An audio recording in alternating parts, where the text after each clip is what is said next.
कुछ दिन पहले कुछ टर्म चला था जिसने एशिया को बहुत प्रभावित किया है और वो है जेन जी। आमतौर पे ये वो उम्र है जिसको अभी हम आपको थोड़ा सा 15 अगस्त से जोड़ रहे हैं, जिसको लेकर के बहुत सारे हमारे युवा लोग उत्साहित थे कि अब कुछ हो जाएगा। जेन जी एक ऐसी अवस्था है जिसको किशोरावस्था से युवावस्था में जाना होता है और बहुत एनर्जी से भरपूर है। उस एनर्जी को जरा आप देखिए, 1906 और 1907 में भी जेन जी था, लेकिन वो था आजाद और भगत सिंह, जिसने दिखा दिया कि कैसे हम उन शक्तियों से लड़ाई करते हैं जो हमारे अपने नहीं हैं। और हमारे यहाँ के लोगों को आजादी चाहिए अपनों से। किससे आजादी चाहिए? क्लास में अपने टीचर से, अपने परिवार में अपने माता पिता से। तो ये जेन जी नहीं है। जेन जी के लिए आदर्श होना चाहिए वो नाम जो अभी मैंने दो आपको बताए, जिसने 1927 में 1906 और 7 में जन्म लेकर के 31 में 1 फरवरी में डेथ होती है और 1 ही मार्च में। आप उस तारीख को भूल जाते हो। क्या दिया है उसने? क्या उसने अपने लिए सपने देखे होंगे? वो हम लोगों के लिए था। कर्म करना नहीं चाहते, हर चीज को लेना चाहते हैं। तो जहां तक हम लोगों की बात है, भारत के लिए शत्रु और पाकिस्तान बांग्लादेश नहीं है, बहुत पीछे आपने छोड़ दिया है। रटी हुई विद्याओं पे न जाइए। इस समय देखिए आपका शत्रु कौन है, और ईरान ने आप लोगों को दिखा दिया है कि यूएस ऐसे लोगों से भी संघर्ष किया जा सकता है अगर हम एक रहें। ये एकता आपको बांधनी है। अखंडता की जो बात करते हो उस पे लेके चलना है। आजादी से नहीं भाग पाओगे, आजाद तो आप ही, और व्यक्ति आजाद तो शुरू से रहता है। ये तो बंधन आप जहां मानोगे, कॉलेज ने 5 घंटे के लिए किया है, टीचर के लिए वो भी बंधन है। 5 घंटा 10 से 4, ये महाविद्यालय विद्यालयों का समय हम लोग बचपन से पढ़ते थे। अब 5 घंटे के लिए लोगों को विद्यालय में रहना मुश्किल है, और हायर एजुकेशन में जहां हमारे यहाँ शोध भी हो रहा है। तो आप किस आजादी की बात कर रहे हो? आप कुछ करना नहीं चाह रहे हो, और ऐसे में देश की आजादी बहुत दिनों तक नहीं रह पाएगी। जिस चीज को लेकर के आप अपनी पीठ थपथपा रहे हो, रानी लक्ष्मीबाई हो, चाहे भगत सिंह हो, चाहे आजकल के हमारे कलाम साहब रहे हो, जिन्होंने पूरा जीवन लगा दिया। आपको कुछ सीखना है, कुछ कर्तव्य करना है। एक चीज पे आपको गर्व करना होगा कि हमारा महाविद्यालय आज भी एडमिशन बंद करके अपने को नंबर 1 पे चल रहा है। इस प्रदेश में लोगों के यहाँ एडमिशन की मारामारी है।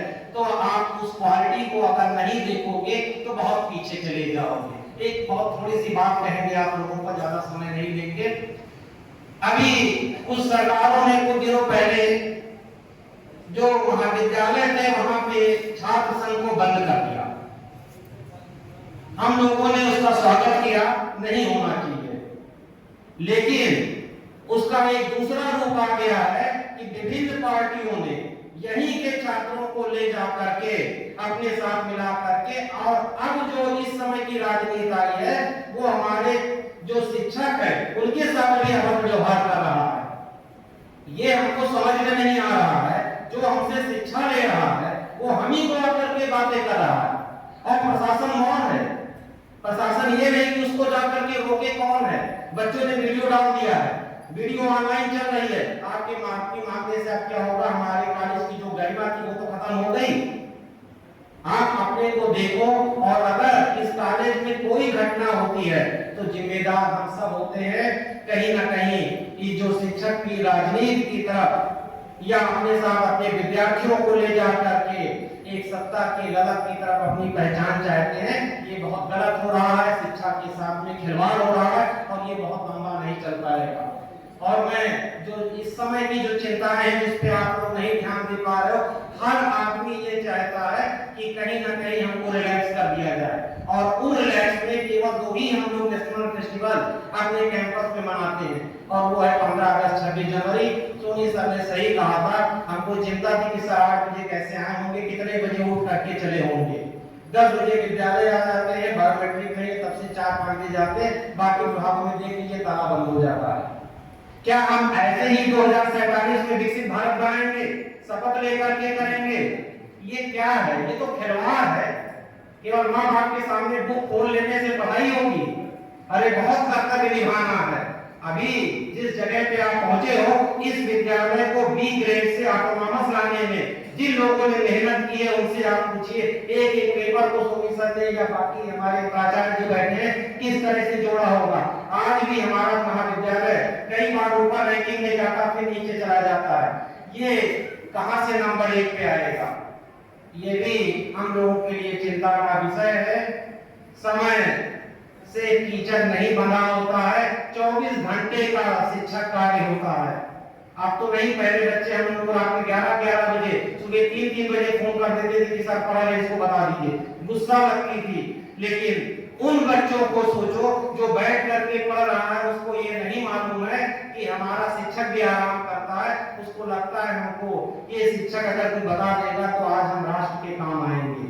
तो आपके लिए शिक्षक या शिक्षा का केंद्र कोई क्लब नहीं होता है, कोई ऐसो आराम की जगह नहीं होती है।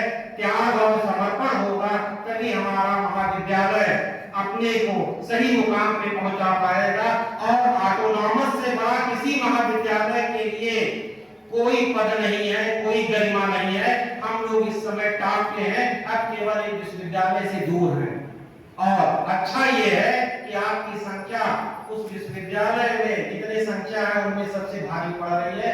तो आप और हमारी और हम तो अपने प्रबंध समिति के सदस्य से और इस समय अध्यक्षता कर रहे हैं सदैव भैया से भी हम ये कहेंगे कि आप इसी तरह अपना आशीर्वाद बनाए रखिए।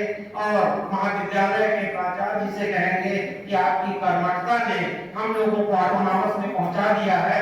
थोड़ा सा शिक्षा का स्तर और सुधर जाए, जिससे हमारा जो प्रशासनिक कार्य है ये भी हमारे बच्चों को शैक्षणिक माहौल दे। इन्हीं शुभकामनाओं के साथ धन्यवाद।